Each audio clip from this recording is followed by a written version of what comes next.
So we're going to talk about catchphrases as well. Another way is pace. Do you talk fast or slow? How many fast talkers do we have in the room?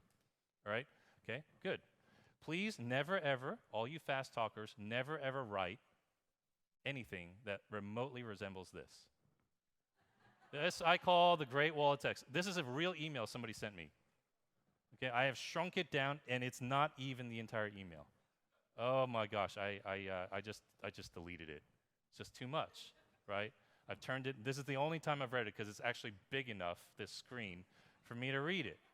Now, how do you reflect the fact that you are a fast talker in your copywriting?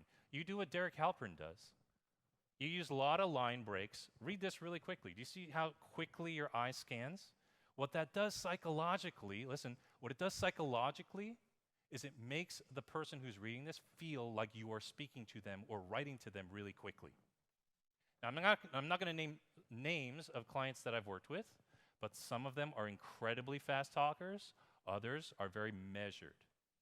And their copy, not just the way it reads, but even the way it looks, has to reflect their voice. So pace, all you fast talkers, just want you to use a lot of single line sentences, line breaks. You slower talkers, you're going to maybe put 2 to 3 sentences in a paragraph. But no one should be writing the Great Wall of Text. All right? Nobody. Never. Never. Okay? All right. Another way, and this is, we kind of take this for granted, but this is a very, very simple way to differentiate yourself in your copy. Emphasis. So, these are the same words with different emphasis or emphases that mean very different things. You went with him, right? You're at a party, talking to your friend, your girlfriend, whoever. You went with him? You went with him? You guys know that's different, right? You haven't talked with your daughter. You're like, you went with him? You went with him? You went with him? And of course, if they're just making boneheaded decisions, you went with him? All right, that's how you talk to your daughters, right? So emphasis, just capitalizing a different word in the copy can make a big difference. Now, I want to get into a little bit further with in terms of how to incorporate all this into your verbal identity. And what I've done is I've taken a screenshot of actually Amazon's brand guidelines. Check this out. We're all aware about the visual identity of a brand, right? The colors, and we have all these iterations of the logo here that are not allowed to be used. If you are an Amazon seller and you break these rules, they will shut you down. They're very, very intentional. So we're all aware of this as the visual identity of a brand.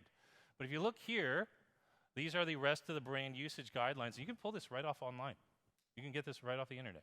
Just Google Amazon brand guidelines. And I want to draw your attention to this part, which says call to action and messaging. These guys actually have verbal brand guidelines. And here's what they are. They actually determine how you can make a call to action. I'm going to stay out of the way here so you guys can see this. If you run an Amazon store, they have recommended CTAs. Shop now at Amazon.com, shop now, pre-order now, clip the coupon, add to cart, learn more, see more, watch now, expand, add, or close. You can't write other calls to action. They have very clear brand guidelines. For how many of you is this kind of eye-opening? Did you ever realize these brands actually are this tight? So now when they hire copywriters, they know what they're allowed to say or what they're not allowed to say. Most of us don't realize this, so we hire copywriters to hopefully capture our voice. Now, I will say this, as a copywriter, that's kind of hard first if you never say anything. You got to say something. A lot of the people that I've worked with, they've said a lot already. So what I'll do is I'll read their books, I'll listen to their talks. I'm not going to name this author. He's written about 7, 8 books. His most recent was a New York Times bestselling book. And this guy never met a comma he liked. He just did not use commas or semicolons. He didn't even realize that. But I did, because I was reading his stuff. And that became part of his verbal brand guidelines, okay? So these are just very basic things. Emphasis, pace, catchphrases, and so forth. But now I want to talk to you about voice. And so here are just 5 of the personal brand voices out there. There are more, so if you don't see yourself in these, that's okay, but I think these are going to be pretty easy to understand. Okay, so just 5 of the personal brand voices out there. Number 1 is the academic. Number 2 is the professional. Number 3 is the emoji. Okay, I think you guys already kind of know where that one's going. The emoji. You got the snark. For those of you who don't know what snark means, it just means wise ass. All right, it's the sarcastic wise ass snark. All right, it's a smart aleck. And you have, of course, number 5, the motor mouth. All right, you got the motor mouth. And these are just 5 of the voices. So when I work with a client or when I'm looking at their copy, I actually in my head just try to figure out where they most fall within these categories. All right, so let's talk about the academic real quick. I'm going to give you an example. Now, I don't know if you can actually read this. All right, so I'm just going to read a couple of lines. Suppose that while leafing through the newspaper, you notice an ad for volunteers to take part in a study of memory being done in the psychology department of a nearby university. Let's suppose further that, comma, finding the, okay, who's asleep already? You're already asleep, right? You know who this is? This is actually Dr. Robert Cialdini, and this is taken from his book, Influence, one of the most pivotal, influential books of our generation when it comes to marketing. But he is a professor, so he writes like this. How many have read this book? How many found it really hard to read? Yeah, it's like dense. So, you know, what we do is we buy the book, and then we look for blog posts of people who have summarized the 6 principles of influence, and we're like, okay, that's a lot better. But that's his voice. That's his brand. He's an academic, and his books are like this thick, right? They're sausage finger thick, okay, his books, okay? Then, of course, you have the professional, all right? So let's talk about the professional real quick. Ensure your job grows with you. For nearly 20 years, Richard worked as a high-powered reporter, first covering the oil industry, then electricity, deregulation, so on and so forth. And there's much more of a narrative voice to this, okay? There's much more narrative voice. And this is Dory Clark, author of the book Reinventing You. She's a professional.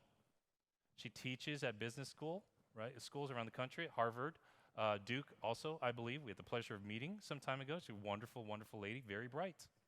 Not an academic voice, though, even though she teaches in higher ed. She's also a professional speaker, right?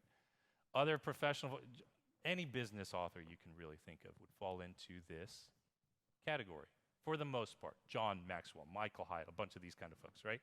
Okay, let's talk now about the emoji, all right? And we're gonna have a little fun with this one, all right? Okay, check this out here. I've put this in. Can y'all read this?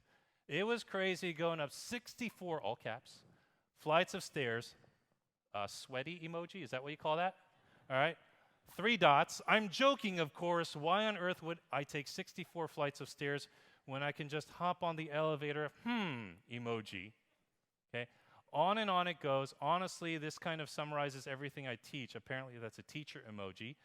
You'll never teleport to your dreams, goals, or aspirations. You have to climb past every floor. This emoji. All right. The one. All right. Let's just have a little fun. Is this a guy or a girl? How many say girl? How many say this is a lady? How many say this is a dude? Okay, this is actually my buddy Travis Chappell. All right, it's a dude. Okay, he writes in the emoji voice. Okay, he's got a great podcast, Build Your Network. Okay, big shout out to Travis. This is how he writes. This is his voice. This is his voice. So it is not gender specific. All right, ladies. I'm not like you're the emoji writers only. Okay, I'm giving you a good example of one. But of course, it's happening, friends. I am beyond excited to be teaching live master classes next week. Hurrah! Not 1 hearts, but 2. Okay? This is one smiley love face with 3 hearts. Never, when the first time I saw that emoji, I thought it was pimples. It was weird. Okay? I cannot wait to share it with you, Zen emoji. And of course, some of you may know her. This is Amy Porterfield. This is her brand. She's got a voice. She's got a verbal identity.